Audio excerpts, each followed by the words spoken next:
지금 가장 그 우리나라에서 핵심 현안 중에 하나가 어떻게 보면은 극도의 이기주의적 이익 단체로 변하고만 노조, 강성 노조를 어찌해야 할 것인가 이것입니다. 사실은 지난 대통령 선거 때 몇몇 후보들은 우리나라가 당면하고 있는 가장 큰 현안 중에 하나로 강성 노조 문제를 들고 나온 후보들이 있었습니다. 홍준표 대구시장 같은 경우. 그것에 대한 그 실체적 진실이 그들의 검은 내막이 하나하나 베일을 벗고 있습니다.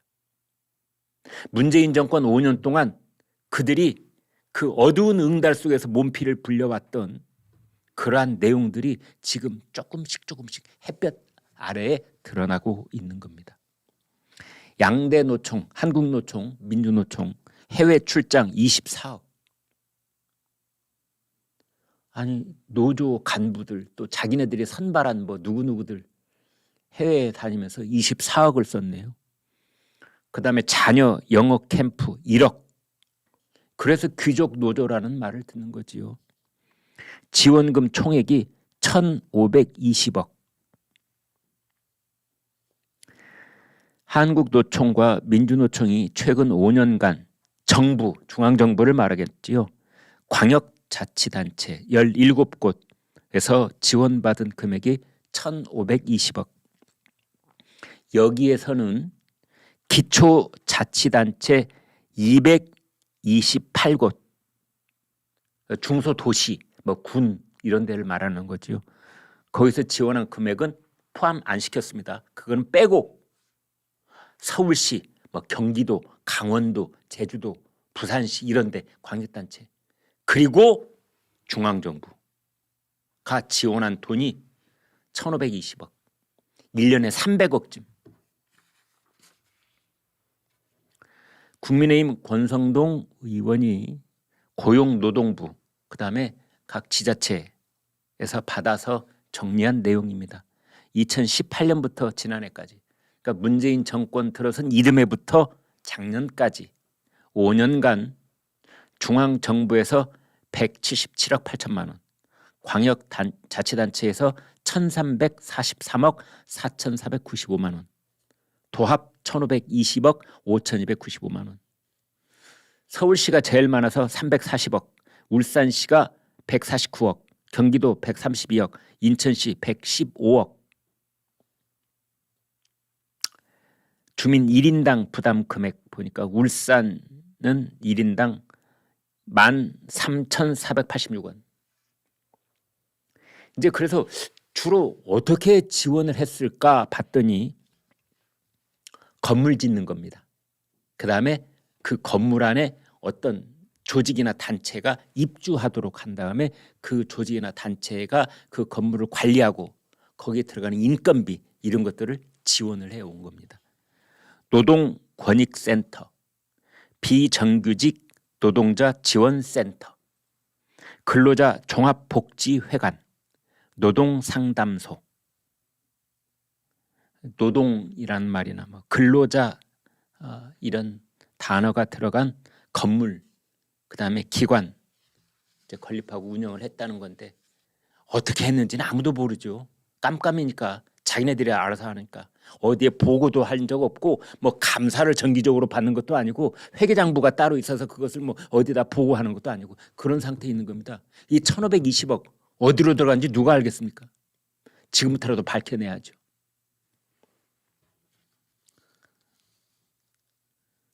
사실은 그러한 이름은 이렇게 번지를 한 것들이 있는지 모르지만 양 노총이 자기네들 마음대로 그 건물을 쓰고 관리를 하고 운영을 했을 겁니다.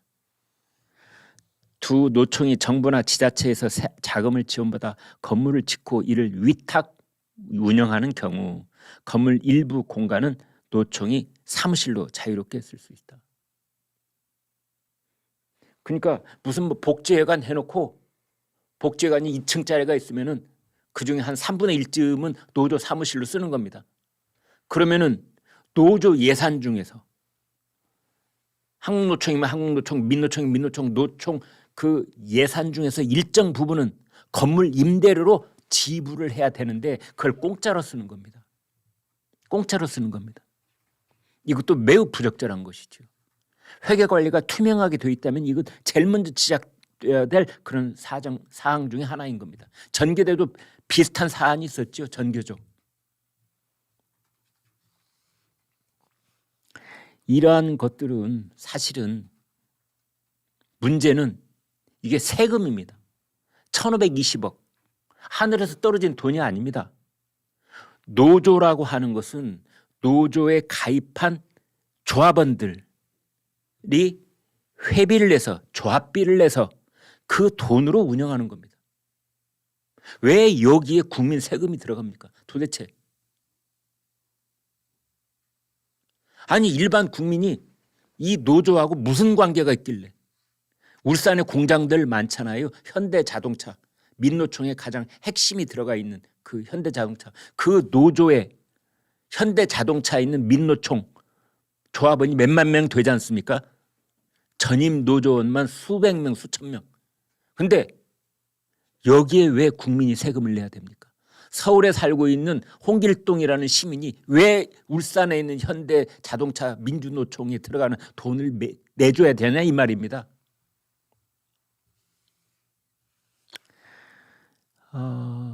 노조라고 하는 것은 노동조합이라고 하는 것은 공익단체가 아닙니다. 나라의 미래를 위해서 국가 안보를 위해서 뭐 헐벗고 불쌍한 사람들을 이웃 돕기를 하기 위해서 생긴 그런 단체가 아닙니다.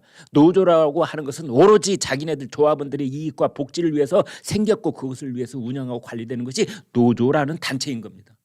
철저하게 이익단체인 겁니다. 그것도 매우 배타적인. 노조가 어디 기부했다는 말 들어보신 적 있습니까? 그런데 그런 철저한 이익단체에 왜 국민 세금이 1,500억, 뭐 228곳에 있는 기초자치단체까지 다 합하면은 액수가 얼마나 더 불어날지요. 이런 근본적인 질문을 하게 되는 겁니다. 그래서 이제 여기에서 이 돈 씀씀이 좋다. 뭐 지난 5년 동안 문재인 정권 5년 동안 그런 돈이 들어갔다. 뭐 그 돈 이제 어떻게 할 것이냐. 일단 어디다 어떻게 썼는지는 알아야 될 것 아니냐. 그래서 윤석열 정부가 각 노조에 회계장부 좀 가져오너라 했더니 참 이게 정말 여러분 기가 막힙니다.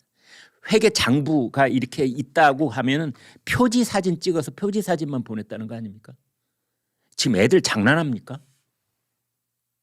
국민 세금이 1년에 300억씩 1,500억이나 들어갔으니 그 돈이 어디 어떻게 무슨 명목으로 쓰였는지 일단 좀 봅시다 했더니 장부에 표지를 사진을 찍어서 그 표지 사진만 보내왔다는 거죠. 이게 지금 우리나라 현실이었습니다. 지금 현실입니다. 가만 놔두면 앞으로도 그렇게 할 것입니다. 언제까지? 정권 바뀔 때까지. 그래서 노조를 등에 업고 노조를 위한 포퓰리즘 정책으로 일관하는 그런 정권이 들어설 때까지 그 짓 계속할 겁니다. 이게 우리나라 경제의 발목을 잡는 가장 암적인 존재다라는 것이 지난 대선 때 몇몇 후보가 부르짖었던 내용인 겁니다.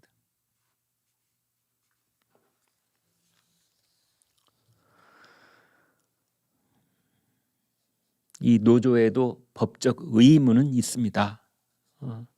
보조금법에 따라서 관련 회계 자료를 5년 동안 보관을 해야 되고 또 정부 전산망에 금융, 신용, 납세 정보를 등록을 해야 되고 그다음에 보조금 사용 내역에 관해서는 정부에 보고를 해야 됩니다. 정부 지원금, 국민의 세금이 들어간 곳은 그곳이 어느 곳이 됐든 반드시 그 돈이 어떻게 쓰였는지를 정부에 보고해야 되는 겁니다. 단 10원 한 장을 썼다고 하더라도 세금이란 그렇게 엄정한 거고 삼엄한 거고 그렇게 엄숙한 것이다 라고 말할 수 있는 겁니다. 당연하죠. 혈세니까.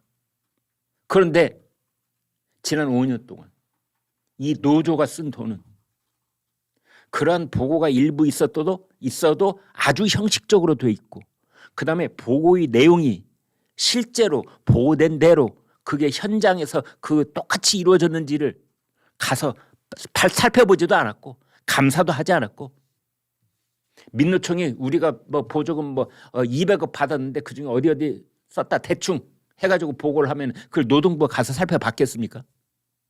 총리실에 가서 살펴봤겠습니까? 알았어. 담당 공무원이 그랬겠죠.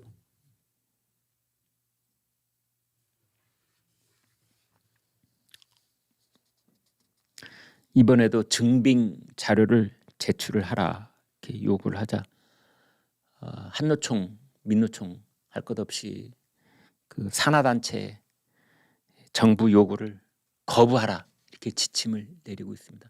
사실상 정부하고 정면으로 이제 맞대응을 하겠다 이런 건데요. 좋다. 그러면 내년부터, 아니 금년부터 2023년부터 정부 보조금 제로. 알아서 해. 당장 그래야 되는 겁니다. 그리고 지난 5년 동안 어디 썼는지에 관한 조사, 감사, 그 다음에 수사. 조사, 감사, 수사 이거 해야 되는 겁니다.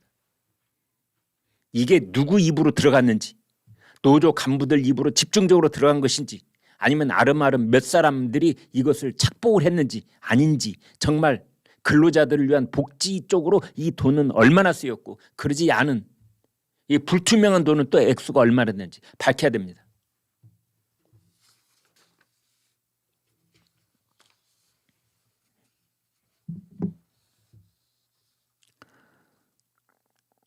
타워 크레인 있잖아요. 아파트 짓거나 뭐 빌딩 올리거나 하면은 밑에서 쳐다보면 까마득하게 위에 올라가가지고 이렇게 이제 공사 자재도 나르고 밖에 있는 자재를 이렇게 공중으로 들어서 디귿자 형태로 이쪽으로 이동시킨 다음에 이제 공사 현장으로 내려놓는 일을 하는 이 타워 크레인 그 기사들이 있는데, 그 동안에는 이 민간 건설사에서 가외돈을 뜯어온 건 줄만 알았는데, 민간 시행사뿐만이 아니라 정부를 상대로, 그러니까 한국토지주택공사, LH공사가 발주한 공사에 대해서도 현장의 노조 소속 타워크레인 기사들에게 노조 소속, 타워크레인 기사가 개별적으로 있으면 이런 짓 못합니다. 오로지 노조라고는 뒷배가 있으니까 이런 일을 하는 건데, 원래비 한 달에 한 번 낸다는 뜻입니다. 월사금, 원래비, 참 예전에 썼던 캐캐 묵은 돈 얘기인데요. 명목으로 매년 116억, 민간기업 빼고 LH공사만, 한국토지주택공사만 116억. 법적 근거 하나도 없는 돈, 깜깜이 돈, 영수증 주거나 말거나 할 돈.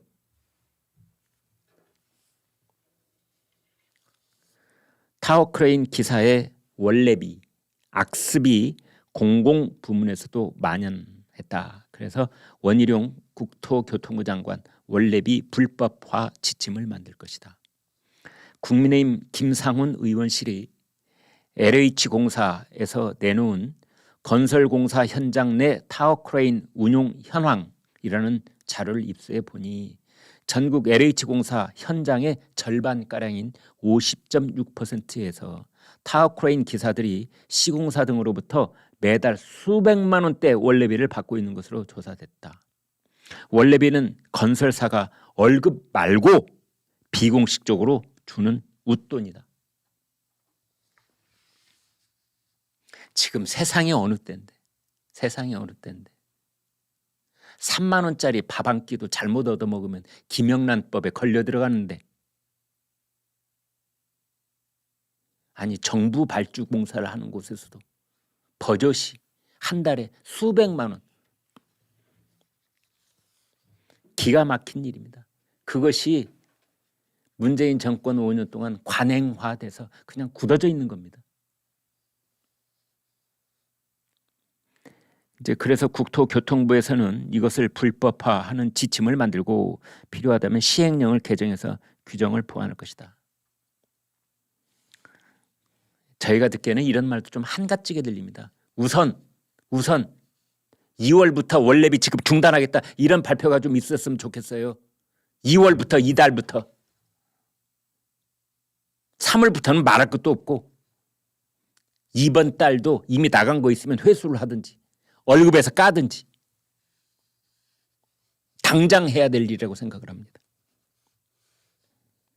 국토부 산하 지방국토청에 사법경찰권을 부여해서 불법 행위를 단속하겠다, 이런 말도 나오고 있습니다. 국토청에, 지방국토청에 사법경찰권, 수사할 수 있는 권한까지도 주겠다, 이런 겁니다. 선의 피해자가 있을 수도 있습니다. 정직하게 일을 하고 계시는 타워 크레인 기사도 많고, 노조의 강압에 못 이겨서 이걸 받기는 하지만 자기 호주머니로 고스란히 들어오는 게 아니고, 이게 중간에 또 어디로 배분이 되고 나눠서 나눠 먹기가 되고 뭐 이런 여러 가지 사정이 있을 수가 있는데요. 그런 것들을 투명하게 바로 잡아야 된다는 겁니다. 지금 전국에 있는 이 타워 크레인 기사분들의 가족들께서도 이 방송 보고 계실 겁니다. 그래서 처우가 가령 너무 부족했다면, 미흡했다면 그 처우 개선을 위한 정당한 협상을 하고 또 그만큼 월급을 올려받는 그런 시스템이 돼야지, 이 깜깜이로 눈먼 가액돈 받고 주는 사람도 찜찜하고 받는 사람도 찜찜하고 이래서야 되겠습니까? 바로 잡아야지요. 그래서 그동안 웃돈 받고 가액돈 받고 꼬무니돈 받고 했던 것이 이 음성적으로 계속해 왔다면 그것을 양성화시켜야 되는 겁니다. 그런 취지의 말씀이었습니다.